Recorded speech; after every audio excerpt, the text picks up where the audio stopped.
Good morning student. आज हम कक्षा 8 के पाठ 5 जो कि अरविंद कुमार सिंह द्वारा लिखित चिट्ठियों की अनूठी दुनिया के भाग 2 के बारे में पढ़ेंगे। हमने पिछली कक्षा में पढ़ा था कि आधुनिक समय में, प्राचीन समय से लेकर आधुनिक समय तक पत्रों का, चिट्ठियों का कितना महत्व है। आइए आज हम इसके महत्व के बारे में और पढ़ते हैं। जहाँ तक पत्रों का सवाल है, अगर आप बारीकी से उसकी तह में जाए तो आपको ऐसा कोई नहीं मिलेगा जिसने कभी किसी पत्र का न लिखा या न लिखाया हो, या पत्रों का बेसब्री से जिसने इंतजार न किया हो।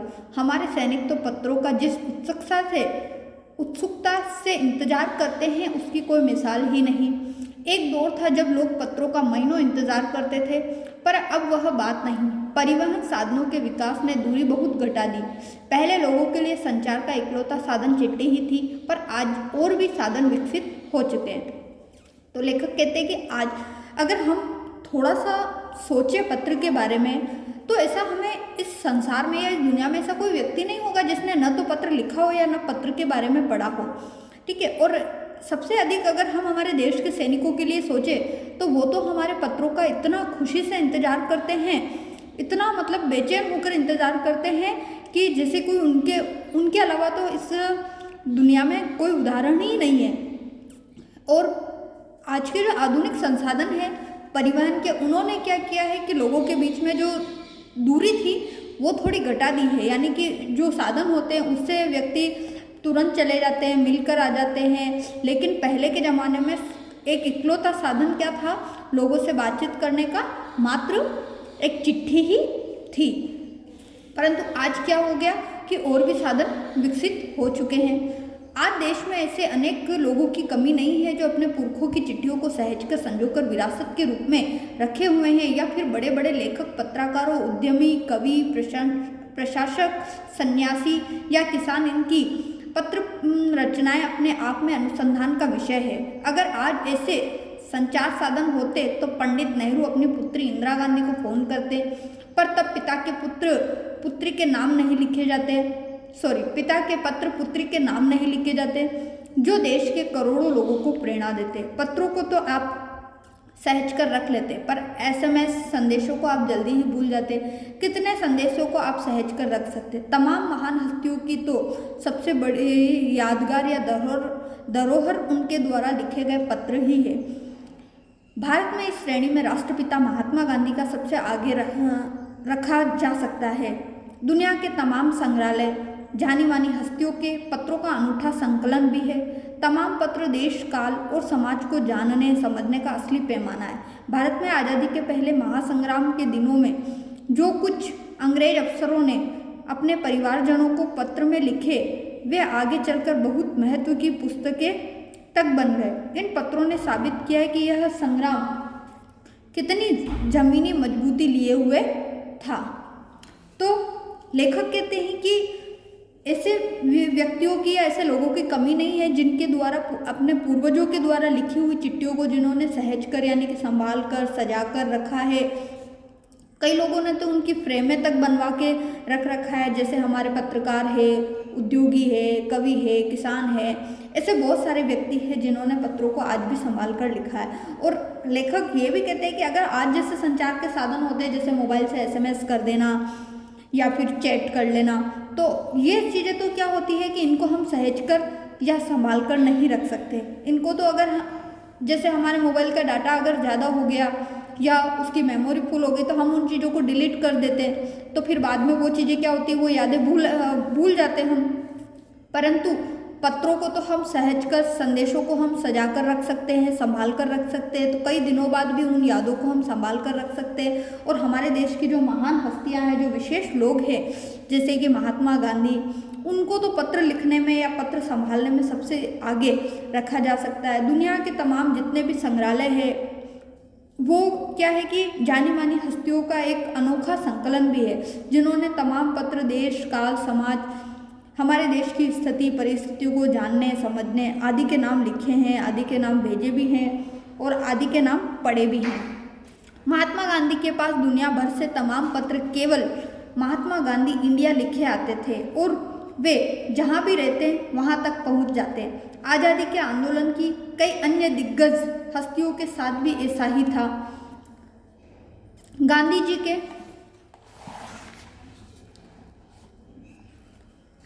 के पास देश दुनिया की सबसे बड़ी संख्या में पत्र पहुंचते थे, पर पत्रों का जवाब देने के मामले में उनका कोई जोड़ नहीं था। कहा जाता है कि जैसे ही उन्हें पत्र मिलता था उसी समय वे उसका जवाब भी लिख देते थे। अपने हाथों से ज़्यादातर पत्रों का जवाब देते थे। जब लिखते लिखते उनका दाहिना हाथ दर्द करने लगता था तो वे बाएं हाथ से लिखने में जुट जाते थे। महात्मा गांधी ही नहीं, आंदोलन के तमाम नायकों के पत्र गांव-गांव में मिल जाते थे। पत्र भेजने वाले लोग उन पत्रों को किसी प्रशस्ति पत्र से कम नहीं मानते थे और कई लोगों ने तो उन पत्रों को फ्रेम कराकर रख लिया। यह है पत्रों का जादू। यह नहीं, पत्रों के आधार पर ही कई भाषाओं में जाने कितनी किताबें लिखी जा चुकी है। तो महात्मा गांधी जो थे हमारे देश के जो राष्ट्रपिता कहलाते हैं, तो उन्होंने तो पत्रों को इस तरीके से लिखा है और मानो कि उन्हें कोई भी एक पत्र मिल जाता था और तुरंत उसका जवाब देने के लिए वो तैयार रहते थे। और उनके जो पत्र आते थे महात्मा गांधी इंडिया के नाम से आते थे। जैसे ही उन्हें जो भी पत्र मिलता था तुरंत उसका जवाब लिखने के लिए वो तैयार रहते थे और जवाब भी वो पत्रों के माध्यम से देते थे। सिर्फ और सिर्फ गांधी जी ही नहीं, आंदोलन में जितने भी महान नेता थे, जितने भी महान नायक थे, उनके पत्र भी गांव-गांव में मिल जाते थे। और जैसे कि उन्हें ऐसा लगता था कि ये जो पत्र आए वो हमारी प्रशंसा से कम नहीं है। और कई बार ऐसा होता था कि पत्रों के माध्यम से कई किताबें भी लिखी, कई भाषाओं में जाने ना जाने कितनी सारी किताबें भी लिखी जाती थी।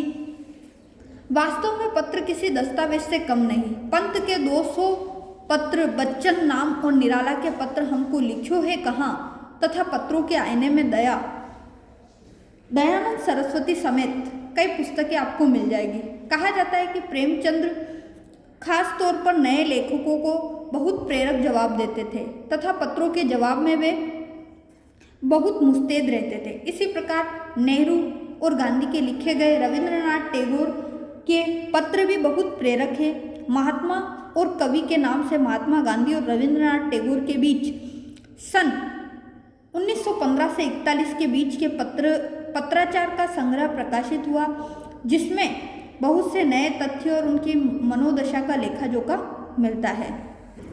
तो जो पत्र है वो हमारे किसी एक इम्पोर्टेंट डॉक्यूमेंट से कम नहीं कहा जा सकता है। कवि सुमित्रानंदन पंत ने भी 200 पत्र, जो कि हरिवंश राय बच्चन के नाम, तथा कवि निराला सूर्यकांत त्रिपाठी निराला है, उन्होंने भी लिखा हमको लिखो है कहाँ।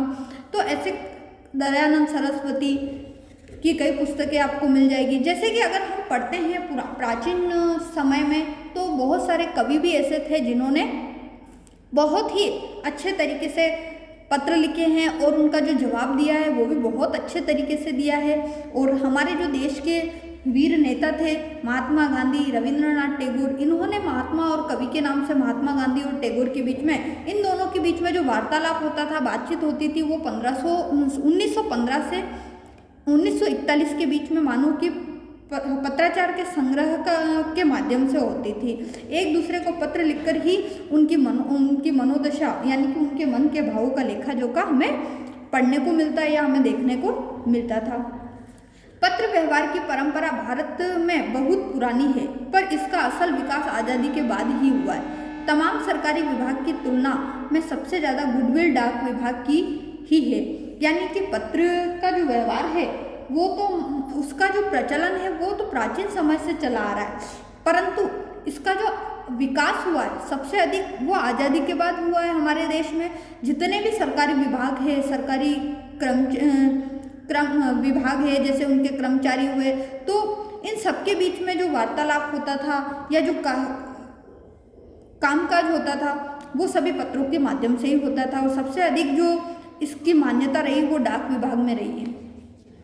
इसकी खास वजह यह भी है कि लोगों को जोड़ने का काम करता है। घर घर तक इसकी पहुँच है। संसार के तमाम उन्नत संसाधनों के बाद भी चिट्ठी पत्री की हैसियत बरकरार है।